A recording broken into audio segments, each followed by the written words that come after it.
دیکھیے آج جس طریقے سے رہبر معظم اس دنیا سے رحلت کر گئے، یہ بہت بڑا ایک لوس نہ صرف شیعہ نہ صرف مسلمانوں کے لیے بلکہ عالمی انسانیت کے لیے بہت بڑا ایک صدمہ ہے۔ یہ بہت بڑا لوس ہے۔ جہاں تک رہبر معظم کا آج ظاہراً وہ اس دنیا سے چلے گئے، لیکن ان کا نام، ان کا جو کام وہ رہتی دنیا پر یاد رکھا جائے گا۔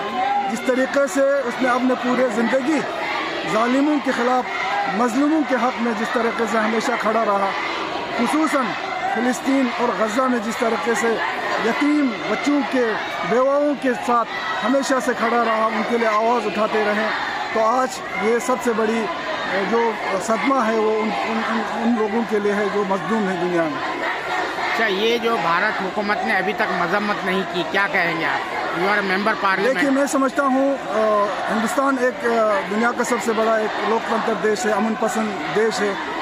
دنیا کو سمجھتی ہے، تو میں گزارش کرتا ہوں ہمارے پرائم منسٹر سے، اور میں امید بھی کرتا ہوں جس طریقے کا دہشتگردانہ ایک جو ایکٹ جو ہے وہ امریکہ کو اور اسرائیل نے کیا ہے، اور نہ صرف ہندوستان بلکہ دنیا کے ہر وہ طاقتور جو دیش جو آج دنیا کو سمجھ رہی ہے کہ ٹرمپ کیا کر رہا ہے، ان کو آواز اٹھانی چاہیے، بلکہ آواز ہی نہیں بلکہ اس کے خلاف اٹھ کھڑا ہونا چاہیے۔ نہیں تو اس کا جو ٹرمپ کا جو ارادہ ہے وہ پورے دنیا کو اپنے مٹھی میں کرنے کے ارادے سے وہ نکلا ہے، اور خاص کر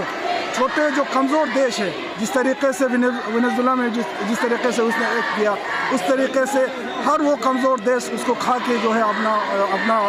حق جتانے کی کوشش کر رہا ہے۔ تو صرف ہندوستان ہی نہیں بلکہ میں سمجھتا ہوں